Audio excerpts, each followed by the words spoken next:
Amigos de Tampaisa TV, soy Fernando Espinosa y te invito para que me acompañes en Charlas con Fer. Amigos de Tampaisa TV, bienvenidos a una emisión más en Charlas con Fer. Hoy con el doctor Orlando Montoya Moreno, como hemos venido en esta serie de programas, hablando del tema del COVID-19 y especialmente de todo lo que tiene que ver con el coronavirus, desde sus inicios hasta hoy, que vamos a hablar de epidemias y pandemias. Bienvenidos a nuestro programa que tenemos cada 8 días. Doctor Orlando, bienvenido a Charlas con Fer y a nuestro programa.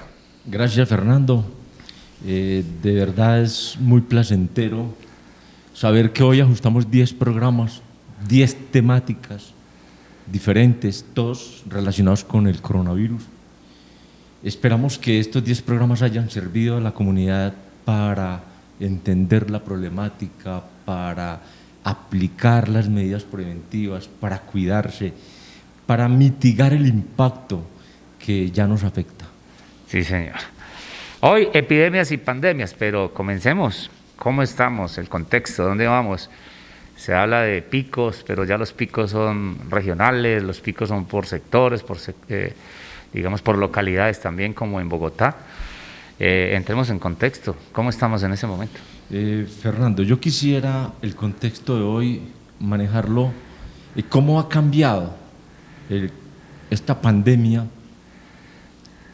desde que hicimos el primer programa hace 2 meses a hoy, para que la comunidad entienda verdaderamente el impacto que esto tiene y a ver si de pronto los que no creen ahora sí empiezan a creer. El primer programa lo hicimos el 27 de mayo y las estadísticas que tomábamos eran las estadísticas del día anterior, así como hoy tomamos las estadísticas del día de ayer, de la noche al día de ayer. Y entonces cuando empezamos el programa en Yarumal no teníamos casos y ya hoy tenemos 24 casos. Eso significa un crecimiento del 2.400%. Quizá eso no parezca una cifra muy grande, muy sorprendente, pero cuando en la medida que vamos viendo otros casos nos vamos a dar cuenta cómo se multiplica esto. En cambio, en el norte, cuando empezábamos, teníamos 188 casos, prácticamente todos, excepto 3, eran del proyecto de Hidroituango. Hoy pasamos de 188 a 1.095 casos. Es un crecimiento del 582%. Cuando empezamos, habían realmente 4 municipios del norte afectados con la pandemia. Y casi que con día 1, por ejemplo, Angostura. Día uno, excepto Hidroituango, que era el que los tenía todos. Hoy tenemos 14. Ayer entró el municipio de Toledo con 7 casos. Y ayer el municipio de Entre Ríos definió un brote grandísimo y pasó de 19 a 47 casos. ¿Ese brote allí dónde se dio? Eso ocurrió en el municipio de Entre Ríos. No, pero en una finca. Es un brote que parece que viene como del sector laboral. Ajá. Lo que son comunidades cerradas, cárceles, conventos, seminarios, donde todavía haya gente que esté incorporada ahí. Los sitios de trabajo son muy importantes y por eso lo de los protocolos, porque se nos dispara un brote en cualquier momento. Entonces miremos, ya tenemos, por ejemplo, Entre Ríos es un municipio muy pequeño para tener 47 casos. También lo que son cárceles, ejército, esos grupos son de altísimo riesgo y por eso se insiste tanto en cumplir los protocolos. Cuando miramos Antioquia tenía 933 casos cuando empezamos el programa y hoy tiene 27.226 casos. Ha crecido Antioquia el 2.918%. Es un crecimiento astronómico. En Medellín aporta casi la mitad de los casos de Antioquia. O sea, es una ciudad que se disparó. Tenía 447 casos, hoy tiene, a la noche de ayer, 15.417, lo que indica que Medellín creció el 3.449% en este periodo de tiempo. El área metropolitana tenía 590 casos y hoy tiene 21.014 casos. Colombia tenía 23.000 casos y hoy tiene 267.385 casos. Vamos escalando como los países que más casos tenemos, ¿no? Y casos en Estados Unidos eran 1.681.212, hoy tiene 4.278.000 casos y es una potencia y no ha podido controlar esta pandemia. Y el mundo tenía 5.459.000 casos, hoy tiene 16 millones y medio de casos. O sea que no creamos que porque tenemos 24 casos en Yarumal nos vamos a quedar así. Y si nosotros nos descuidamos, esto se multiplica porque esto es un contagio exponencial. De ahí que llamamos la atención a que crean en la prevención, que las apliquen, porque esto no es un juego, no es una charla. Medellín en este momento y Antioquia ya están en alerta roja, porque a la noche de ayer teníamos el 77.44 de las camas de cuidados intensivos ya copadas, y eso indica que la ciudad está al borde del colapso. Eso quiere decir que nosotros no nos podemos enfermar en este momento. Porque va a llegar un momento en que los especialistas van a decir este sí o este no, dependiendo, sí, porque no hay, si hay un solo ventilador para dos, toca escoger uno. Sí, si hay un solo ventilador y hay muchos pacientes esperando, no a todos se les puede dar, hay que escoger uno. Y ya eso jugarán unos criterios, pero será muy triste que perdamos gente. Y el llamado de este programa hoy es a que no perdamos a nadie, ni al amigo, ni al vecino, ni al familiar, que cuando pase la pandemia podamos estar nuevamente juntos todos, podamos visitarnos, volvernos a reunir, volvernos a dar el abrazo. Y eso solo es posible con la prevención. Y eso es lo que pretende este programa, mostrar cómo a lo largo del tiempo solo la prevención fue lo que nos permitió mitigar tantas pandemias y epidemias. Doctor, este tema que usted habla de los 24 casos en Yarumal, alguien dice, no, aquí hay más casos, nos tenemos que cuidar. Entonces eso sirve de igual manera como una protección, por lo menos el tener, así sea en el pensamiento colectivo, de que pueden haber más casos, entonces nos ayuda a cuidarnos. Necesariamente hay más casos. Y hay una cosa delicada en esto, que es una política nacional que cambió justo la semana pasada cuando salimos del programa. Por ejemplo, porque hay tantos casos en Colombia y porque las pruebas son costosas y escasean, entonces también el Estado se encuentra en un momento en dificultades para tener el número de pruebas, incluso para conseguirlas en el mercado. Entonces, un cambio en la política. Por ejemplo, si en mi casa vivo con 5 personas y yo soy caso probable de coronavirus, y me toman la muestra y sale positivos, entonces ya no se le va a tomar la muestra a los contactos míos, a los de mi casa, sino que se van a aislar todos como medida preventiva, pero no se les va a tomar la muestra. Quiere decir que antes de una familia yo salía positivo y podían salir 3 o 4 más. Ahora voy a salir yo positivo, los otros se aíslan, no se van a manejar como casos probables, pero no van a entrar a las estadísticas oficiales. Y eso va a hacer que las estadísticas de aquí en adelante, si bien siguen creciendo, no van a reflejar los casos que veníamos reflejando. Quiere decir eso que podrá parecer como que la curva está contenida, como que está disminuyendo. Pero en la realidad no es. Pero la realidad no es así. Entonces la invitación es a cuidarnos. A cuidarnos. Además, porque si entendemos el comportamiento de la enfermedad, como lo hemos dicho tantas veces, el 80-85% de los casos son leves o moderados. Esos casos normalmente no se les hace pruebas. O sea, esos casos no quedan diagnosticados ni cuentan en las estadísticas. Estamos estudiando los casos graves, pero ahora prácticamente podemos decirlo así en términos, digamos, más sencillos, casi que va a quedar diagnosticado solamente uno por familia. Doctor, antes de entrar en materia, pues en nuestro canal queremos agradecerle esta serie de 10 programas en los que pues, ha sacado su tiempo, ha venido a quedarse con nosotros, a grabar, por compartir con los televidentes todo su conocimiento y llevar mensajes de prevención, educar dar, digamos, de una manera pedagógica cómo se usa un tapabocas, cómo se lava las manos, cómo se desinfecta, cómo se limpia, cómo... Es decir, todo esto que nos ayuda a cuidarnos y pues a estar más atentos a esta realidad que hoy vivimos, doctor. Agradecerle hoy aquí en Tampaisa TV y en nuestro programa a todo nuestro equipo técnico. Siempre hablamos de que usted con esa disposición ha estado siempre aquí en nuestro programa, y es agradecerle por esta serie del COVID-19. Fernando, más que un agradecimiento hacia mi persona, que lo he hecho con convicción.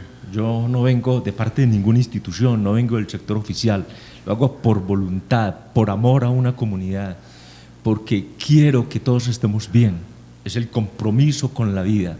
Pero más que un reconocimiento hacia mi persona, yo pienso que hay que hacer en estos momentos un reconocimiento muy grande a todo el personal de la salud, que en todos los rincones del mundo ha dado lo mejor de sí, se ha expuesto ellos mismos, han puesto en riesgo su vida solo por defender la vida de los demás. El personal médico, el personal de enfermería, los administradores, los de laboratorios, el personal desde el portero hasta el de servicios generales, porque todos tienen que ver con la atención de esta pandemia, todos, absolutamente todos. Ellos han entregado su vida, su alma, su pasión, con vocación, por defender la vida de personas que unos se han propuesto cuidarse y otros han descuidado la prevención. Es a ellos a quienes tenemos que admirar, y quiero que la comunidad entienda ese valor tan inmenso que representa el personal de salud. ¿Qué haríamos sin ellos? Quiero que, como se hizo en España alguna vez, en la medida en que nosotros vamos subiendo de casos, lleguemos también a hacer los homenajes, de prender las luces, de salir a aplaudirlos. Y quiero muy especialmente hacer un homenaje a un médico, al primer médico que murió en China, el primero de todo el personal de salud, que fue el doctor Li Wenliang. Él era un médico oftalmólogo. El 30 de diciembre, él por el chat le escribió a sus amigos médicos, diciéndoles, poniéndoles una alerta de que estábamos frente a una enfermedad nueva. Allá venían los casos, pero no se conocía en qué estábamos. Y entonces él alertó, dijo, estamos ante una enfermedad nueva y esto parece un virus muy delicado. Cuando él expresó eso por el chat, como los países tienen una serie de restricciones en la libertad, los países comunistas y los capitalistas también, nosotros no somos tan libres como quieren o como nos dicen que somos. En ese país, esa expresión se constituyó un problema de orden público, algo que atentaba a la seguridad pública, y el Departamento de la Seguridad Pública le mandó a la policía a ese médico a decirle que se quedara callado, y lo amonestó, le tapó la boca. Realmente el médico tenía la razón. Ese médico, que era oftalmólogo, atendía a una paciente que estaba infectada, no se conocía bien la enfermedad, él no sabía, ni la paciente sabía que estaba infectada del coronavirus. Y por eso es que decimos que el coronavirus entra por ojos, nariz y boca. Como él hizo el examen sin las debidas precauciones porque no se conocía la situación, él fue un médico oftalmólogo que resultó contaminado a esa paciente y murió el 7 de febrero. Fue la primera víctima que cobró en el mundo del personal de la salud el coronavirus. Y en Colombia tuvimos dos médicos, Carlos Fabián Nieto Rojas, de 33 años, y un médico intensivista, William Gutiérrez, de 59 años, que murieron en Bogotá el 11 de abril. Para ellos, en su memoria, en honor a todo el personal de la salud que hace este esfuerzo por salvar vidas, es el reconocimiento que debemos tributar. Y esta semana, pues también en Montelíbano despedían a una enfermera, y así muchos en Colombia y en el mundo han muerto del personal de la salud, ¿no?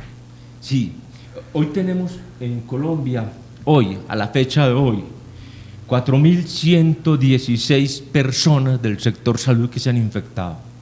Ayer aparecieron 49 casos nuevos. del personal de la salud. Solo de la salud. Solo de la salud. Y han fallecido 34 personas del personal de la salud. Mire que esto es una pandemia que realmente nos afecta a todos, que no discrimina a nadie. El gobernador de Antioquia y el alcalde de Medellín en este momento están positivos de esta enfermedad. Nadie puede decir que se vuela, que se le escapa. Yo, cualquier epidemiólogo, cualquier virólogo, los infectólogos, todos podemos infectarnos. De ahí que tenemos que extremar las medidas. Doctor, usted habla, y lo hemos escuchado en varios términos, brote, endemia, epidemia y pandemia. Hablemos un poquito de esos términos. Bueno, ¿qué es la endemia? La endemia es el nivel de enfermedad que está como propio de un pueblo, o las enfermedades que están normalmente, comúnmente en un pueblo, que hacen parte como de su historia y de su cotidianidad, de las formas de enfermar y morir. Entonces, por ejemplo, nosotros entendemos que hay sitios de Colombia o del departamento o de un municipio donde hay normalmente malaria o que hay leishmaniosis. Esos son sitios endémicos para malaria o para leishmaniosis. Está ahí la enfermedad. Pero también tenemos otras enfermedades que están siempre en nuestra comunidad y que no nos alertamos por ellas. Entonces nosotros tenemos niveles endémicos de tuberculosis. Entonces, endemia es esa enfermedad que está en una población. Cuando nos dicen que el coronavirus llegó para quedarse, que se quedará, que conviviremos con él mucho tiempo, quiere decir de que después de que todo esto pase, él se va a quedar en niveles endémicos, o sea, en niveles como que ya ni lo sospechamos. Un ejemplo, cuando tuvimos la pandemia de la H1N1, la gripa porcina, nos asustamos. Todavía la tenemos en nuestro medio. Simplemente que está en niveles endémicos. No es un brote, no se cuentan los casos todos los días, ya no los vemos, pero ahí está. La epidemia es cuando se sube, se exagera el número, hay un crecimiento en el número. Y entonces eso ya es salirse del comportamiento en que estaba esa enfermedad en un sitio y en un tiempo determinado. La pandemia es cuando una enfermedad compromete al mismo tiempo 2 o más continentes. Se requiere que sean mínimo 2 o más continentes y que los casos en esos continentes no sea porque llegaron infectados de otras partes, sino porque en cada país la enfermedad se está transmitiendo. Es lo que se llama la transmisión comunitaria. Y un brote es cuando aparece por primera vez.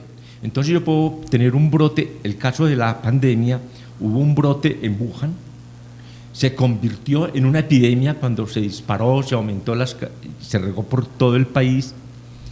Después se volvió pandemia cuando afectó más de 2 continentes, y cuando todo esto desaparezca sabemos que va a quedar en niveles endémicos. Ya la Organización Mundial dijo que va a ser endémica, ¿no? Sí. Que ya va a quedar con nosotros. Son enfermedades que por lo general no desaparecen, excepto que con la vacuna logremos erradicar el virus.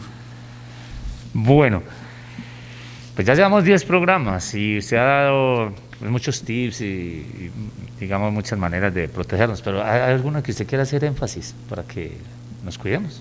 Mire, hay que hacer énfasis en los 5 pilares de la prevención. Primero es lavamanos, fundamental. Segundo, tapabocas.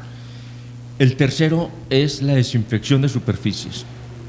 El cuarto es el distanciamiento físico. En ese distanciamiento físico, recuerden que es ni siquiera, uno ve en la calle que la gente toca el puño y con el codo. Yo recomiendo que eso no se haga. Lo desaconsejo. ¿Por qué? Porque le estamos recomendando a la gente que estornude precisamente en el pliegue del codo y enseguida nos vamos a contactar. El puño es parte de la mano, entonces está contaminada. No, es hacer el nuevo lenguaje. Hola, mi saludo con cariño, mi abrazo. Ese tipo de lenguaje nos permite no tener contacto físico. La venia. Ajá. ¿Cierto? Entonces tenemos también la desinfección, pero tenemos también Bueno, la desinfección, el distanciamiento físico, el uso de tapabocas, lavado de manos y una muy importante, quédate en casa. Ya es el momento de no salir si no necesitamos, no tenemos nada que hacer indiscutiblemente en la calle. Bueno, consejos adicionales, ¿qué le decimos a la gente? Consejos adicionales. Podemos decirle a la gente que hay cosas importantes. Primero, cumpla protocolos. Segundo, siga al pie de la letra todas las medidas que son de prevención frente a la pandemia. Pero hay unas importantes que parecen como triviales y que yo no veo que la gente las haya enunciado. Por ejemplo, no se comparten labiales. Es muy común entre las mujeres que se prestan labiales. Pues el labial entra en contacto con la boca y entonces es una fuente de contaminación. Ojalá no compartir celulares, porque también son elementos altamente contaminados. Los celulares se van a convertir en elementos estrictamente personales. O utilícelo y desinféctelo cuando lo vaya a pasar, entonces tendría que pasarlo desinfectado. Muy importante también, como las manos son las que llevan el virus a la boca, a los ojos y a la nariz, excepto que nos esté entrando porque no tengamos la protección, entonces cuando separemos los cepillos de dientes y los elementos de seda dental de la higiene oral, saquémoslos del baño, cada uno que lo guarde en un sitio donde guarda sus pertenencias, cada uno en el hogar. Y antes de utilizar la seda dental y el cepillo, hacer el cepillado, antes lavarnos muy bien las manos, porque es que las manos están entrando en contacto. Importante también hacer que ojalá no tener barba, porque ese cabello, ese pelo de la barba va a acumular mucho virus. Y sobre todo los que tengan cabello largo, preferiblemente tenerlo recogido. Ojalá no utilizar accesorios, porque son elementos que se van a estar contaminando y nos van a permitir cada vez contaminar las manos y llevarlos a la boca. Muy bien, estamos en Charlas con Fer. Vamos a una pausa y ya regresamos aquí en nuestro programa. Óptica Línea Visual te invita a quedarte en casa en esta cuarentena. Cuidémonos todos, lávate las manos. Si sales, usa mascarilla. Óptica Línea Visual, la única con médico, oftalmólogo y cirujano, te invita a cuidarnos y a quedarnos en casa. Después de la cuarentena, llegamos con todo para prestarte el mejor servicio. Separa tu cita desde ahora al celular 312-616-8134. Óptica Línea Visual te invita a quedarte en casa. Continuamos en Charlas con Fer con el doctor Orlando Montoya Moreno, epidemiólogo, que ya estamos en el programa número 10. Bueno, doctor, pues estamos en un momento apocalíptico. Yo diría que ese momento apocalíptico depende del comportamiento nuestro. Estamos justo en la etapa en que es nuestra decisión, es nuestro comportamiento el que va a definir el momento que estamos viviendo. Entonces el apocalipsis, si no hacemos las medidas, si no cumplimos con las medidas de prevención, si no nos cuidamos, si no cuidamos a los demás. Pero de por sí la pandemia no podrá ser apocalíptica. No lo ha sido nunca en ninguna historia, en ningún momento de la historia de la humanidad, a pesar de digamos, de la alta cantidad de muertes. Hay una esperanza, hoy más que nunca la tenemos. Están los científicos trabajando en la vacuna, que ya viene por muy buenos caminos. Tenemos mucha tecnología, nos hemos preparado, pero mire que esa preparación que hoy se tiene de las unidades de cuidados intensivos está resultando insuficiente. Es de ahí donde entonces el momento de apocalipsis va a depender de nosotros. Yo creo, como lo dice la canción de Diego Torres, en ese color esperanza, yo creo en esa parte que dice: sé que las ventanas se pueden abrir, cambiar el aire depende de ti, te ayudará. Vale la pena una vez más saber que se puede, querer que se pueda, quitarnos el miedo, dejarlos afuera, pintarse la cara color esperanza, tentar al futuro con el corazón. Y ese es el llamado que les estamos haciendo. Entonces esto no es tanto de pensar que estamos derrotados. Que es posible salir adelante. Es posible. Y que vamos a volver. Pero va a depender de nosotros. No podemos esperar que sea el gobierno el que nos... Que el policía te cuide. Que el policía te cuide, que el alcalde te encierre. Ya no, ya es el momento de nosotros mismos. Y es el momento de actuar. Bueno, en epidemias y pandemias esta ha sido la más devastadora. Sí.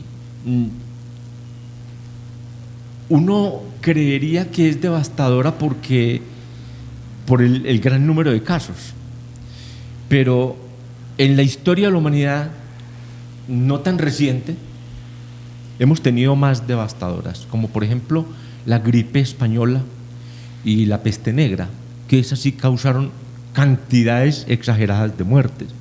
Estas, mire que se han logrado controlar por el avance de la ciencia médica. ¿Cómo se curó? Bueno, empecemos por ahí, por esa gripe española. Entonces, ¿cómo fue? ¿De dónde nace? ¿Y hasta dónde llegó? ¿Llegó a cuántos continentes? Eso fue una pandemia. Sí. Afectó los 5 continentes.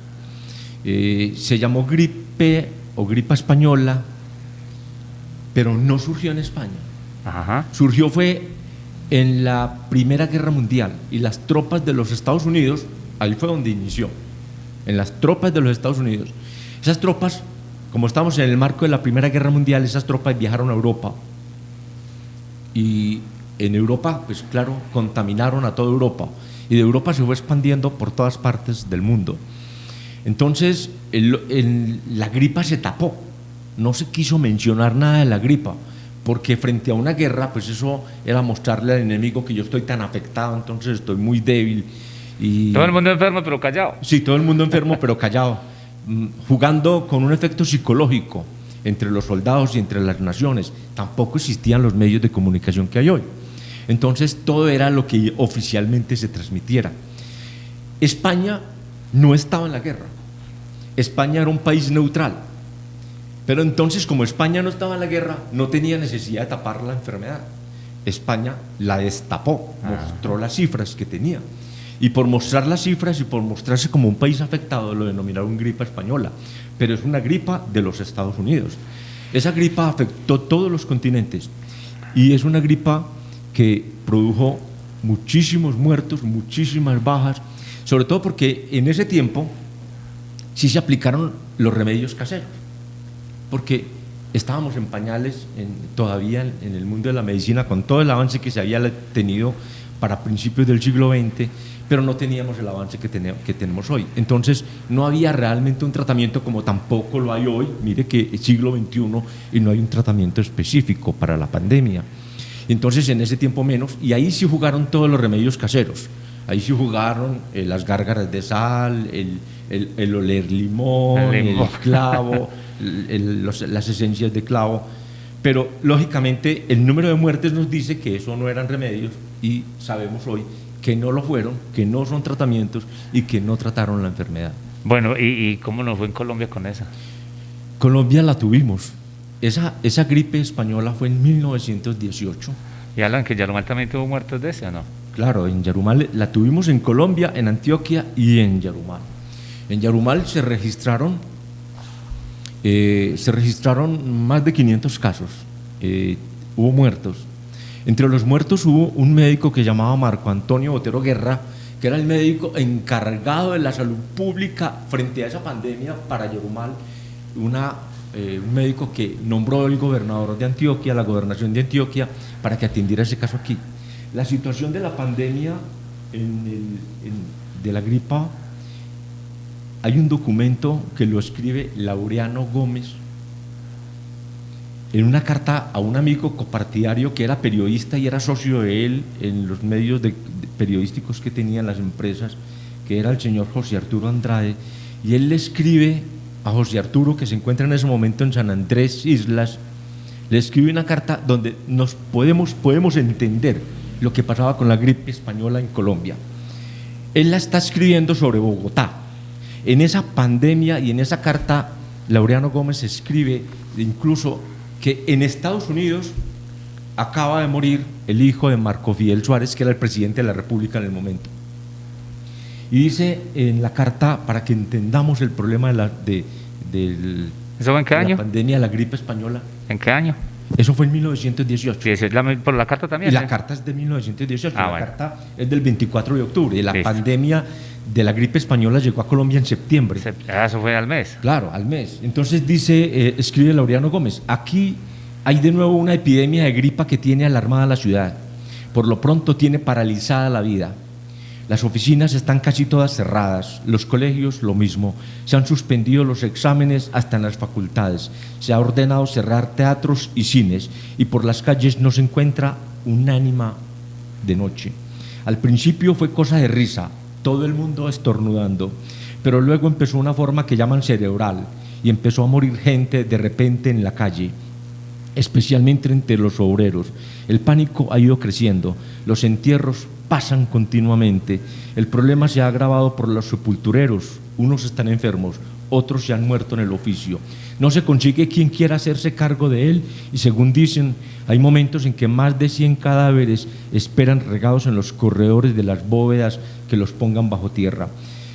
Por de contado, nadie quiere ir al cementerio y los entierros, aún los de personas notables, van sin acompañantes. Esto es lo que estamos viviendo hoy. Las ciudades se cerraron, los colegios se cerraron, las universidades cerraron, las empresas cerraron. Restaurantes, bares. Los cadáveres estaban por cientos. Hoy en Bogotá los cadáveres están diarios entre 70, 80, 90 cadáveres. Ya los hornos crematorios no dan abasto. Ya tienen que depositar los cadáveres en unos contenedores para poder dar el turno de los hornos crematorios. O sea, si esto sigue así, dentro de poquito vamos a tener esas escenas tan dantescas, tan catastróficas de tener que enterrar muertos en fosas comunes. De ahí el llamado que se ha visto en países. Llamado a la gente, esto no es una charla, esto es verdad. Si creían si no creían porque no habían visto nada, pues si seguimos así, vamos a ver lo más desesperanzador. Y es allá donde queremos, tener el ánimo, tener la conciencia, ser responsables. Y seguramente estas cifras pueden cambiar, al menos en los resultados, y no ser tan doloroso de tener que perder tantas vidas humanas. ¿Cuál fue la enseñanza de la gripe española para nosotros? ¿Qué nos dejó? Mire, la gripe española, la enseñanza que nos dejó fue que ahí fue donde la comunidad empezó a utilizar el tapabocas. Se ven unas fotos hasta curiosas, con unos tapabocas largos. Sí, por ahí, ¿cierto? Sí, hay fotos muy históricas. Se empieza a utilizar el tapabocas.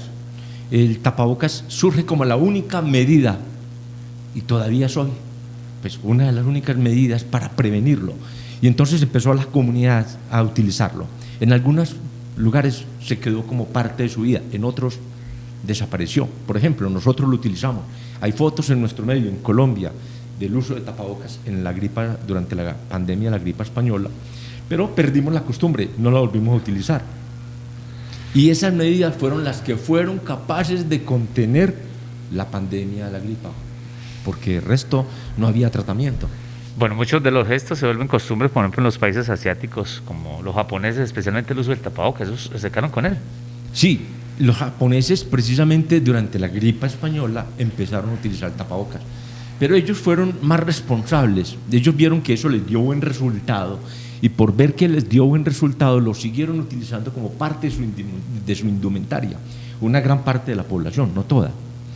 Pero cuando después les vino en el 2002 la pandemia del SARS, que es una pandemia también producida por un coronavirus, el primer coronavirus que hubo, ellos volvieron a utilizar el tapabocas y les dio muy buen resultado. Japón fue de los países menos afectados por la pandemia del SARS, que en ese momento afectó más el continente asiático. Y si usted mira las estadísticas, Japón prácticamente no tuvo muertos siquiera y tuvo muy bajo, un pequeño número de casos. Cuando ellos vieron que eso fue así, que el tapabocas era una medida tan eficaz frente a la enfermedad y contrario a todo lo que haya pasado en el mundo, ellos lo hicieron parte de su indumentaria. O sea, ¿qué quiere decir? Que llevamos casi 20 años que en Japón están utilizando el tapabocas diariamente para todas las épocas y para todos los usos en la comunidad, en la vida social. Ellos lo hicieron entonces y lo siguieron haciendo hasta nuestros días. Y también en esta pandemia del coronavirus, usted puede revisar las estadísticas de Japón, no sé si las tendré por acá. Ellos también han sido muy poco afectados, tienen muy bajo número de casos. Claro que ellos tienen también otras condiciones del sistema de salud y de la forma como se abordó, pero muestra que este elemento tan sencillo como el tapabocas es una medida muy eficaz. Y si a eso le sumamos las otras cosas, el lavado de manos, la desinfección de superficies, el distanciamiento físico, el quedarme en casa, nosotros podemos con esas 5 medidas controlar y poner en jaque esta pandemia. Bueno, pero esta es muy parecida al COVID-19, ¿no? Porque tiene lo que usted decía ahorita en Bogotá, casi un número de muertos, como muy parecido, ¿no? Sí, mire que son enfermedades parecidas, son enfermedades que en su cuadro clínico son similares, en sus efectos también, pero hay unas diferencias. Por ejemplo, la gripa española no fue producida por un coronavirus, sino por un virus que se llama Haemophilus influenza. Y los dos virus, el del coronavirus y el Haemophilus, tienen una similitud, son virus con RNA, que lo explicamos en uno de los programas en qué consiste ese material genético y por qué es importante saber cuál es el de uno y cuál es el del otro. Pero, por ejemplo, la gripa española atacó todos los grupos de edad, atacaba a niños igual que a una persona de 70 años. Y en cambio, el coronavirus no afecta igual a los grupos de edad, los afecta a todos, todos tenemos el riesgo, pero es más severa en la medida en que la persona tiene más años de edad o que tenga comorbilidades, que tengan otras enfermedades que puedan favorecer la complicación. Pero mire, el mundo en esa, como lo vimos en este documento que acabamos de leer, en ese momento y hoy abordó la situación igual, y siempre las medidas han sido las mismas medidas que enunciamos como medidas de prevención universales.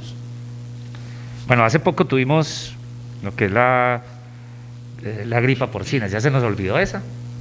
Sí, parece que se nos hubiera olvidado porque la gente dice, hace rato no teníamos pandemia, nunca me había tocado vivir una época de pandemia. No, sí la tuvimos. Eso fue en el 2009, eso fue hace 11 años. Tuvimos una pandemia de la famosa gripa porcina, que no es más que una enfermedad, una influenza de tipo A por el subtipo H1N1, que son convenciones con que se van denominando los virus, y que fue la misma, o sea, es del mismo grupo de la gripa española de 1918. ¿Qué pasó con esta pandemia? Esta pandemia, el virus tenía un comportamiento, este virus de la gripa porcina, tuvo un comportamiento que él, en la medida en que iba mutando, se fue debilitando. Y por ejemplo, a nosotros nos llegó para septiembre del 2009, estaba en Yarumal. Y aquí hubo 3 muertes por esa pandemia. Sí. Pero la pandemia ya estaba terminando en el mundo porque el virus se fue debilitando. No se alcanzó ni siquiera a desarrollar la vacuna. Y cuando se dio cuenta la ciencia de que el virus se había limitado él mismo, es decir, se había debilitado, suspendieron todos los esfuerzos por seguir creando una vacuna contra el Haemophilus influenza. Para ese momento se habían lanzado alertas de que era importante no descuidar los coronavirus. Y no, se dio por terminado todo intento, todo esfuerzo de investigación sobre vacunas que son muy costosas, y entonces por esa razón este coronavirus nos dio tan fuerte. Y si hubiéramos seguido el esfuerzo de la investigación en vacunas, con seguridad la historia hoy hubiera sido muy distinta. Bueno, ya vimos que por la gripe española se afianzó el uso del tapabocas, pero ¿por cuál vino entonces el distanciamiento físico? El distanciamiento físico nos viene de otra pandemia que fue el tifus epidémico.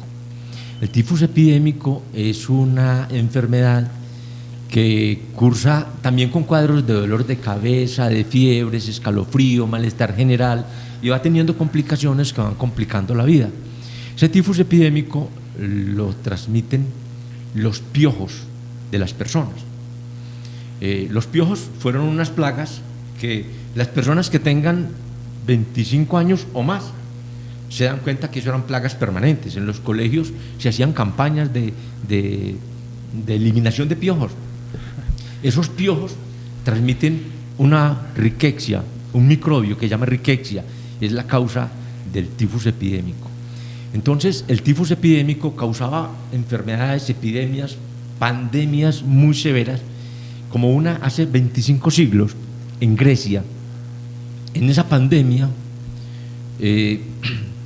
Hace 25 siglos en Grecia, esa pandemia mató en la sola capital de Grecia, en Atenas, a la tercera parte de la población. La tercera parte de la población. Era entonces una enfermedad que estaba transmitida por los piojos, la riqueza la transmitían los piojos, y la gente, pues, hace 25 siglos, menos que había tratamientos, y hay 3 personajes muy importantes de la historia, en la cultura de la humanidad, que son Pericles, Hipócrates y Tucídides, que entran de una manera muy importante a hacer un papel protagónico frente a esta pandemia. Pericles, que era un gran orador y un político, hace un discurso muy importante, tiene 2 discursos muy reconocidos, uno por la guerra del Peloponeso, la guerra de los espartanos, y otro frente a esta que llamaba la Gran Plaga, un discurso pues llamando a la gente a la solidaridad, conmovido por lo que estaba ocurriendo. Hipócrates, que es el padre de la medicina, aprovecha estas circunstancias, y Hipócrates va a hacer un estudio. Hasta ese momento las enfermedades se consideraban que eran producidas por un castigo de Dios, que esta era la manifestación de la ira divina por el mal comportamiento de los hombres. Y Hipócrates empieza a estudiar la enfermedad, y mira que hay unos comportamientos, que hay unos signos, que hay unos síntomas. Entonces Heródoto se convierte en el padre de la medicina, porque es el fundador de la medicina clínica. Y dice, no, esto no es por una ira de Dios, es que esto tiene otras cosas, pero todavía no conocíamos las causas. Y Tucídides es el historiador de la guerra, y en esa historia de la guerra nos deja el relato del tifus epidémico. Pericles va a morir al año siguiente contaminado por la pandemia del tifus epidémico. Eran entonces enfermedades que, como lo dije, mató la tercera parte de la gente de Atenas. Estos sí eran pues mucho más catastróficas que las que tenemos hoy. Exacto, pero todavía hay piojos, entonces esos piojos bajaron la intensidad de contaminar, ¿o qué? Porque todavía las escuelas y... Pero no hay tanto piojo como había antes. Ajá. Y hoy tenemos tratamientos específicos, hay desinfectantes contra los piojos, y hay campañas educativas contra los piojos, pero no era así antes. Es más, por ejemplo, se hacían campañas de fumigación en los barrios y en las casas. Para acabar con los piojos. Para acabar con los piojos y controlar el microbio que los piojos podían estar transmitiendo. Eran las campañas que la gente que tenga 25 o más años de pronto puede recordar que sus casas estaban marcadas afuera con 3 letras y un número. Las letras decían DDT. DDT era la sustancia que se utilizaba para hacer la desinfección, la fumigación, para acabar con todas estas plagas. Entonces ya teníamos desinfección, lo que no ocurría en las épocas que estoy hablando en Grecia. ¿Y el número qué significaba? Sí, las 3 letras y un número era que un código que en las puertas que tenían. Eran las iniciales del dicloro difenil tetraetanol, que era la sustancia química que se utilizaba para hacer la desinfección. Bueno, ¿cómo llegamos con esta epidemia del distanciamiento físico? ¿Qué se confunde con distanciamiento? ¿Qué fue lo que pasó? Social, porque digamos que sí hubo como un aislamiento social, era porque cerraban inteligente lo que llamaron, pero el distanciamiento social no, sino que ¿cómo llegamos al físico? Pues? Porque primero no conocíamos las bacterias, ¿cierto? Pero entonces en esas pandemias del tifus epidémico, que es de donde nos viene el distanciamiento físico. Que aquí lo tuvimos también en Yarumal. Sí, aquí lo tuvimos también en Yarumal. En esas pandemias se encontraban que quienes estaban cerca del enfermo se enfermaban también. Entonces empezaron como a separar, no me puedo acercar a los enfermos porque me contamino. Al no acercarme a los enfermos, estábamos aplicando una medida de distanciamiento. Entonces ya hoy, con el avance de la ciencia, sabemos que hay distintas formas como se transmiten las distintas enfermedades, y según la forma como se transmite la enfermedad es como se hace la prevención o el aislamiento. En este caso del coronavirus, el aislamiento, como la transmisión es respiratoria, es decir, va a entrar por la vía respiratoria, por nariz, boca y ojos, entonces la transmisión, toda la prevención está enfocada a todo el sistema respiratorio.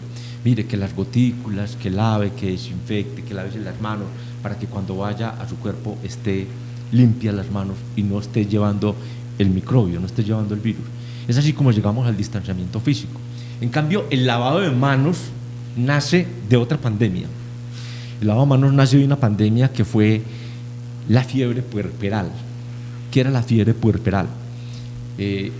Nos ubica al momento del nacimiento, el de las mujeres que están en estado de embarazo. Entonces, como no había lavado de manos, no se conocían las bacterias, se notaba que las mujeres cuando iban a los hospitales a tener su hijo se infectaban y daban unas fiebres. El puerperio es eso, lo que está relacionado con el periodo del parto, y se llamaba fiebre puerperal porque había una infección, no se sabía qué era, pero se llamaba fiebre puerperal, no se sabía qué la causaba, no estábamos en el mundo de los microbios, y empezaron a notar que si se lavaban las manos, con solo lavarse las manos, esa infección no se producía, y de ahí nos viene el lavado de manos. Doctor, se habla entonces que hay alarma porque hay brotes de peste negra o peste bubónica. ¿En qué consiste esto? Sí, hay en este momento en unas regiones del Asia, especialmente en Mongolia, un brote de peste negra o peste bubónica. Cuando me hacías la pregunta de que si esto era apocalíptico, sí, que si esto era muy devastador, yo te dije que habían otras que habían sido más devastadoras, como la gripe española y la peste negra. La peste negra es una enfermedad que también es de muchísimo tiempo y es una enfermedad que la transmite un bacilo, se llama Yersinia pestis. Ese bacilo lo transmiten a su vez los piojos que tienen las ratas. Entonces, donde hay muchos roedores, esas ratas tienen piojos, esos piojos tienen el bacilo y ese bacilo puede infectar a los humanos. Se llama peste negra o peste bubónica. Bubón parece huevo, ¿cierto? La palabra suena como a huevo. Y es porque lo que comúnmente nuestros ciudadanos de a pie llaman los ganglios o las secas, esos ganglios, las cadenas linfáticas, producen unos nódulos cuando están con esa enfermedad grandes, tan grandes que parecen un huevo de gallina. De ahí el nombre de bubón. Por eso peste bubónica. Y son ganglios que aparecen en el cuello, en las axilas y en las ingles. Y también se le llama negra porque hay una fase de la enfermedad donde empiezan a ocurrir una serie de hemorragias. Se va volviendo en la piel y en algunos puntos del cuerpo van apareciendo zonas hemorrágicas que se van poniendo negras y después se van pudriendo, se van necrosando, gangrenando, y por esa causa es que hay tantas complicaciones con la enfermedad. Esa era la peste negra o la peste bubónica, que hay un brote precisamente activo en Mongolia y hay un interés en este momento mundial por contenerlo. Porque ¿también la tuvimos aquí, la peste negra? La tuvimos aquí, en Colombia hay registros. ¿Y en Yarumal no? En Yarumal no. No tenemos. No, registro no hay de peste, pero sí la tuvimos en Colombia en 1913, 5 años de la gripa española. La tuvimos en el Caribe colombiano, en Cartagena, Santa Marta, en Aracataca, sí tuvimos esa. ¿Alguien dice, las pandemias llegan cada 100 años? ¿Eso es es un mito? No es que tengan un periodo de tiempo que surjan cada temporada. Van a aparecer según las condiciones de la naturaleza, de los cambios que hayan, de los comportamientos higiénicos, del surgimiento de nuevas bacterias o virus, y van a darse. Con el tifus epidémico aquí hubo un brote muy importante y era permanente. Carolina del Príncipe, Santa Rosa, Yarumal, eran muy comunes los climas fríos, y aquí de eso murió Juan del Corral. De una epidemia de tifus epidémico que murió en Río Negro, que fue el gobernador de Antioquia cuando la época de la independencia. Y aquí hubo un brote muy importante en la Normal La Merced. Como era un noviciado, había internado, y en ese tiempo habían plagas de piojos permanentemente. Generalmente el baño era cada 8 días, cada 15 días, y se consideraba antihigiénico bañarse todos los días. Eso era curioso. Pero en la medida que hemos ido avanzando con estas pandemias, nos han enseñado que las medidas de higiene antes nos protegen. Entonces hoy lo antihigiénico es no bañarse todos los días. Doctor, esas pandemias, epidemias producen como mucho susto en la comunidad, ¿no tienen ningún lado alegre? Mire, las pandemias nos han enseñado todo lo que son las medidas de higiene, de prevención, han permitido que la ciencia se desarrolle, pone a toda la ciencia a trabajar en pro de buscar una solución, nos vuelve solidarios, hacemos una reflexión distinta sobre la vida, aprendemos a valorar más la vida que las cosas materiales, pero también hay cosas curiosas o hasta graciosas. Por ejemplo, en la del tifus epidémico, no, en la peste bubónica. En la peste bubónica ocurrió en Italia, en Toscana, que no sabían qué la causaba y empezaron a sospechar que la producían los animales que tenían pelo. Entonces decidieron, como medida de salud pública, matar los perros y los gatos, que eran los animales de pelo que convivían con los humanos. Pagaban los platos rotos los gatos. Entonces pagaron los platos rotos los perros y los gatos. Como los gatos son los que controlan a las ratas, al matar perros y gatos, las ratas crecieron y aumentó la pandemia. A buscar gatos entonces otra vez. Bueno, doctor, pero también ahí se ha oído hablar de que tuvimos pandemia de viruela. ¿En qué consistía? Sí, la viruela fue la que diezmó la población indígena del continente americano. La trajeron los españoles cuando la época de la conquista. Igual que el coronavirus, los indígenas no tenían las defensas porque nunca habían estado expuestos a esa enfermedad y la viruela los atacó. La viruela es una enfermedad que cursaba con unas ampollas llenas de un líquido, y eran ampollas deformantes, producían hasta ceguera, complicaban con cuadros respiratorios, tenía fiebre altísima y producía mucha muerte. Era caracterizada por la gran mortalidad. En Yarumal la tuvimos. ¿La tuvimos aquí también? Aquí la tuvimos. La viruela, epidemias de viruela. ¿En qué tiempo vino eso? Nosotros las tuvimos desde 1540, cuando el descubrimiento de América. Ajá, pero aquí... la epidemia, aquí las tuvimos permanentemente. Eso era cada 4, cada 5 años llegaba, y al que no lo había cogido en una epidemia lo cogía en la siguiente. Entonces, por ejemplo, una epidemia de viruela en Yarumal fue la que motivó la inauguración del actual Hospital San Juan de Dios, porque este hospital se había creado en 1876, pero estaban en obras de construcción, era muy difícil conseguir recursos para todo eso, y la epidemia que había de viruela en ese momento obligó a las autoridades a que tenían que inaugurar ya el hospital. Pero esas enfermedades nunca se han atendido en los hospitales. En ese momento no se atendían en los hospitales porque eran supremamente contagiosas, no había tratamientos, no había muy pocas medidas de desinfección y de prevención. Entonces, atender a un paciente de esos en un hospital era poner en riesgo las otras personas. Entonces se creaban hospitales aparte para atender solamente ese tipo de pacientes. Así ocurrió en Medellín cuando la gripe española se creó. No se atendían los pacientes en el Hospital San Juan de Dios de Medellín, sino que convirtieron algunas escuelas en hospitales, y todos los pacientes de la misma enfermedad iban a esa escuela convertida en hospital para atenderlo. Aquí pasó lo mismo. Aquí hubo un hospital muy famoso que se llamó el Hospital de Virulentos de Ña Sebastiana Ordóñez. Era una esclava que dedicó su vida a atender los pacientes de la viruela. Se volvió una médica.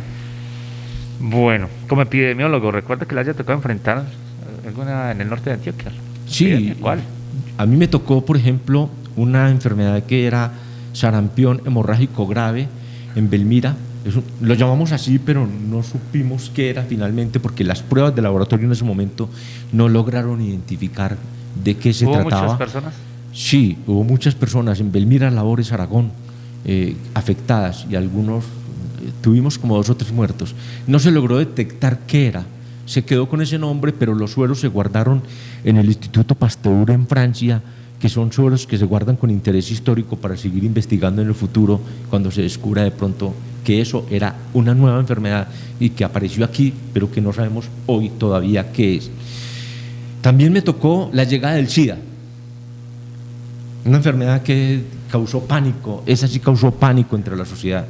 Y los primeros casos de SIDA se presentaron en Campamento, Yarumal y Santa Rosa de Osos. El SIDA se descubrió en 1981 en Estados Unidos y aquí nos llegó en 1992. En 1993 tuvimos la epidemia del cólera. Eran otros tiempos, el hospital tuvo que hacer en el área de lo que es hoy odontología, era donde se atendían los pacientes de cólera, la unidad de atención del cólera. El cólera el primer caso empezó en Toledo y los municipios que tuvimos más casos por cólera en el norte fueron Santa Rosa, Angostura y Campamento. Con esas 3 brotes me inauguraron a mí como epidemiólogo recién llegado al norte de Antioquia.